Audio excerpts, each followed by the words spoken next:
12 Meter Länge, der Imperial 1200. Welches Modell genau, werden wir gleich erfahren. Aber der steht hier am 8.12.2023. Wir sind in der Region Brabant, nämlich in Grave. Und das Ganze ist ungefähr eine halbe Stunde weg von der deutschen Grenze Richtung Düsseldorf. Also ungefähr auf der Höhe von Düsseldorf. Und ich gehe mal dem Peter entgegen. 12 Meter Länge. Ihr verkauft über 100 Stück im Jahr und baut die. Ja. Das ist so ein Tiny House eigentlich, oder? Tiny House wird auch so benutzt wie Tiny House. Aber ein Tiny House mit einem COC, das ist das Besondere.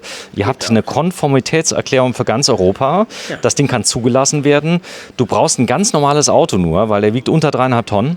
Ja, wir haben eine Bestellung von einem Kunden, der hat es bestellt auf 3,5 Tonnen. Das ist möglich, es ist eine andere Fahrgestell, aber serienmäßig ist es auf 2800 Kilo. 2800. Es geht auch auf 3,5. Bitte Bescheid sagen, wenn ihr sowas braucht. Ja. Dann hat man nochmal 700 Kilo mehr Zuladung. Ja, genau. So, komm, wir stellen uns mal davor. Komm mal nach links, Peter.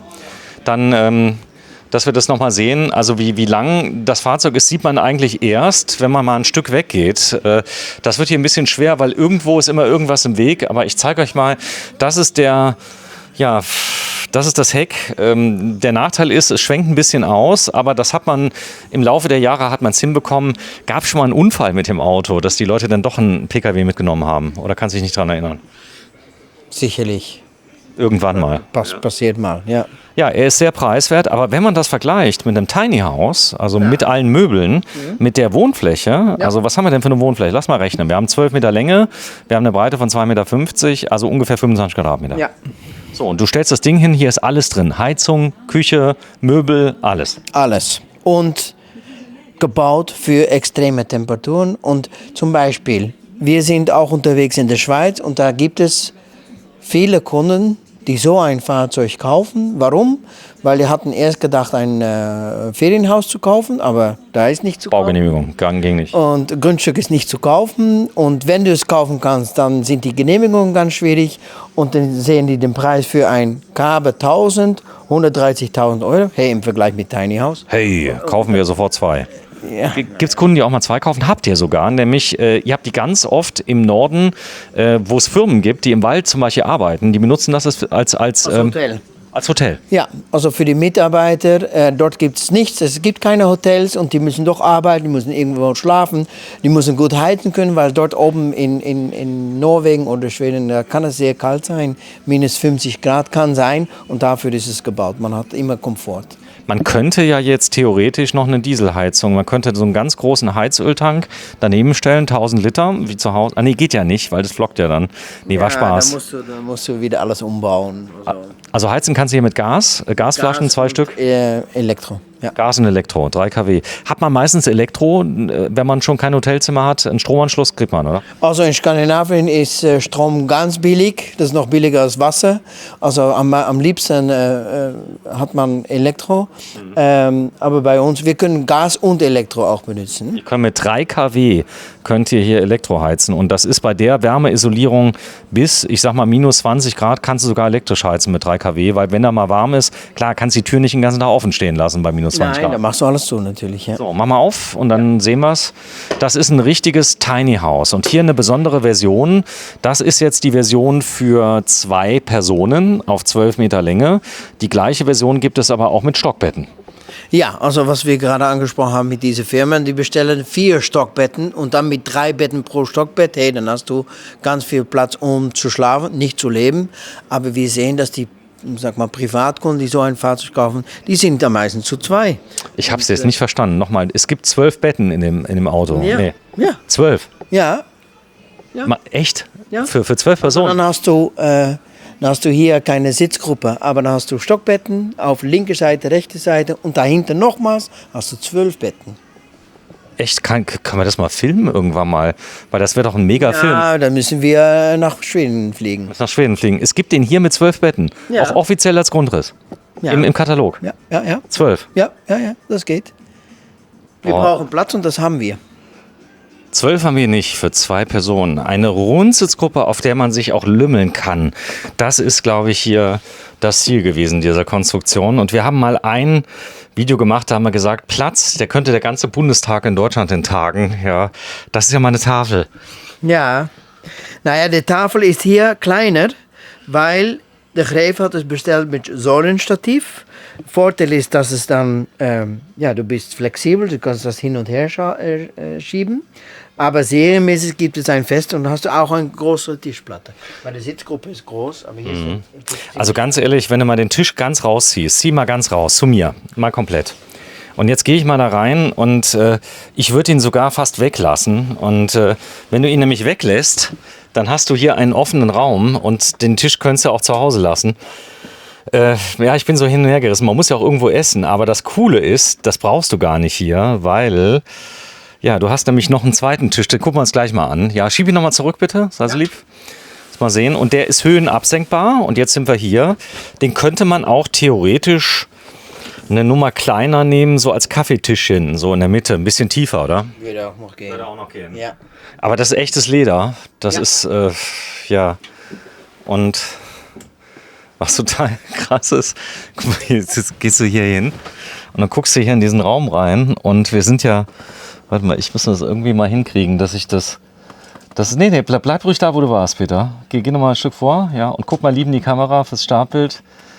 Und... Ist das ein Raum? Der hört ja gar nicht mehr auf.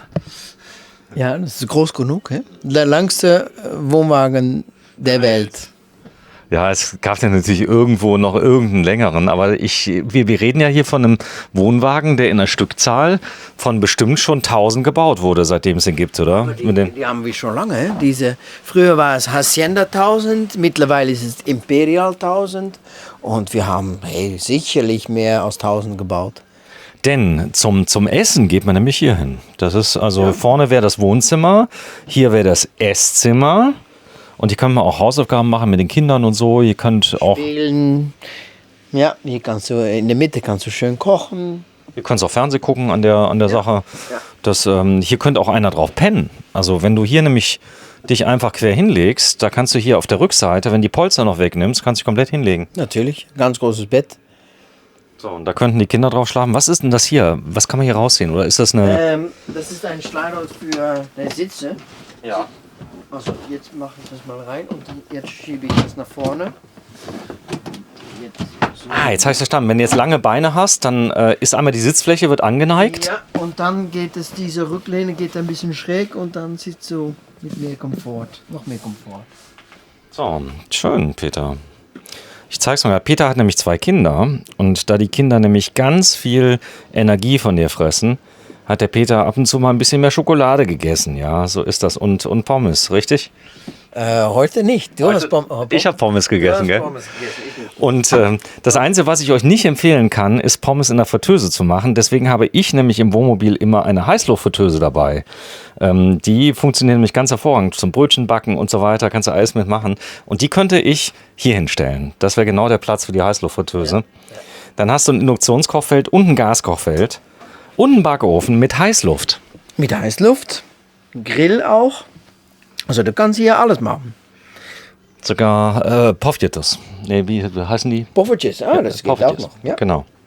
Das sind, glaube ich, Pfannekuchen, sind das, oder? Ja, ganz kleine. Ja. Ganz kleine. So, hier ist der Trockenschrank auf der Seite. Hier haben wir einen Kleiderschrank für die Jacken. Wenn du reinkommst, hast du hier die Möglichkeit, deine Jacken trocken zu lassen, weil auch hier gibt es Heizung.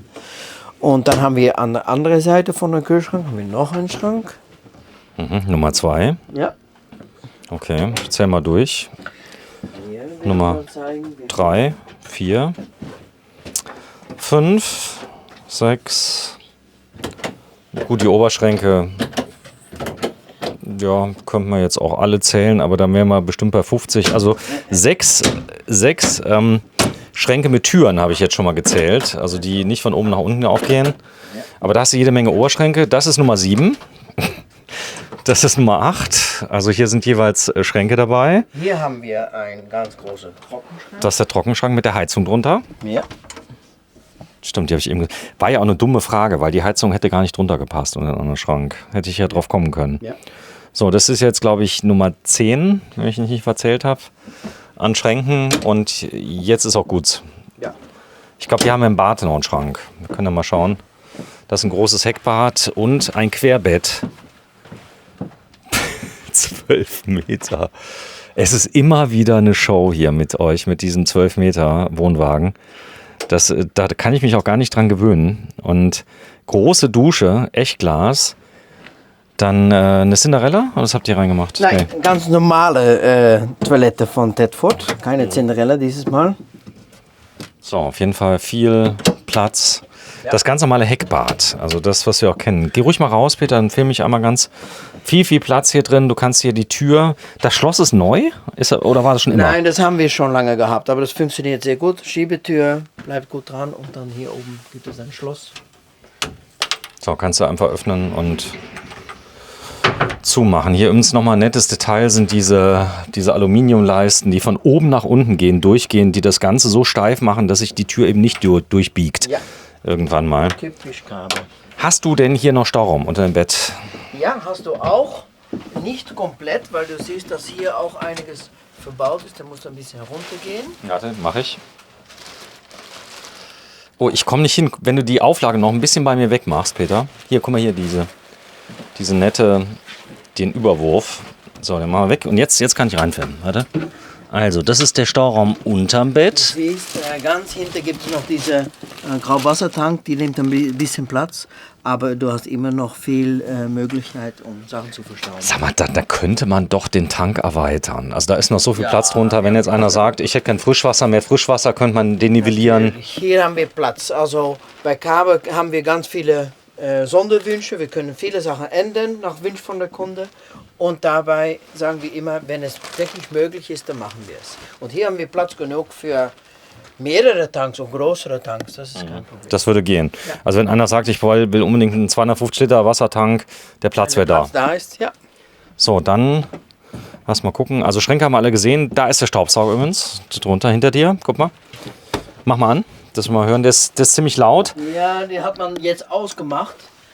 Wegen die Ausstellung. Also die sieht aus. Der Vorteil ist, der ist so laut, dass ihn nicht vergisst auszumachen. Ja, das stimmt. Ja. So, und dann kommt, hier kannst du zumachen. Kann man sich vereinzeln. Ja. So, wird einfach runtergezogen. Und dann kommt, ja, hast du ein Schlafzimmer. Ich lege mich mal hier drauf. Komm, ich mach mal, dass ich mal von hier aus filme auf den nicht vorhandenen Fernseher. Das ist auch vielleicht manchmal ganz gut. Der ist noch nicht installiert. Der käme in diese Ecke rein. Wie weiß ich noch nicht, aber mit so einem TV-Halter, welche du so biegen kannst. Kannst du ganz bequem Fernsehen schauen. Irgendwie wird es ja gehen. Dann hast du hier Sternenhimmel, hier kannst du dann rausgucken auf das schwedische, wie nennt man diese, hast du die schon mal gesehen? Diese Nordlicht? Ja. Nein, habe ich noch nie gesehen. Also meine Frau wollte das immer gucken. Die hat gesagt, ich will die Nordlichter, die Polarlichter sehen. Ja, das ist so. Dann habt ihr hier ein zentrales Bussystem. Du hast eine richtige, wenn du hier drauf liegst, eine richtige Ablage für Handy und kannst alles drauflegen mit Seiten. den dazugehörigen Steckern. Ja. Das ist die zentrale Lichtsteuerung, die von überall geht. Da hast du Lautsprecher drin. Übrigens von der bekannten Marke Phoenix Gold. Zeige ich euch mal. Nee, kenne ich nicht, die Marke Phoenix Gold, aber ist wohl ganz gut. Einbruchsmeldeanlage ist Serie. Die Serie ist drin. Was ist drin? Du kannst auch Smart Remote kannst du bestellen. Dann hast du eine Fernbedienung über dein Handy mit einer App. Kann man gucken, ob es nicht kalt ist im Wohnwagen. Es kann ja sein, Strom fällt aus. Und kannst du komplett steuern. Kühlschrank kannst du steuern. Du kannst sehen, ob es einen Alarm gibt. Du kannst die Batterieniveaus kannst du sehen. Ja. Wow. Setz dich mal da in die Sitzgruppe bitte rein. Sei so nett. Und dann filme ich mal von der Seite auf die Sitzgruppe. Das ist unser Model Peter im 1200er, nee, im 1000er. TDL. Ja, Imperial 1000 TDL. Imperial 1000 TDL. Und die Sitzgruppe, da kannst du dann hier, eigentlich auch ein toller Wagen für euch auf den Messen, um die Abschlüsse zu machen, oder? Kann man sich hier reinsetzen? Das passiert natürlich, ja. Ja. Auch bei den Händlern in der Ausstellung. Was aber toll ist, du kannst hier eigentlich auch direkt einen Fernseher hinstellen, einen großen. Und vorbereitet auf der linken Seite. weil ich kann mir vorstellen, viele, die nehmen einen ganz normalen Fernseher mit, stellen ihn hier hin und der wird zum Transport halt einfach mal gesichert. Und vielleicht steht der Wagen sowieso ein paar Jahre an einem festen Ort, Ja. oder?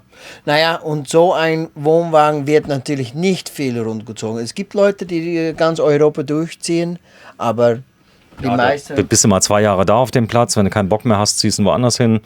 Das kann ich mir, es gibt also nicht so viele, die 2 Wochen auf einem Platz sind und dann wieder weitergehen. du kannst ja in Spanien mittlerweile wieder richtig verhandeln, ja. Kannst du hingehen, hätte ich gerne mal einen Dauerplatz.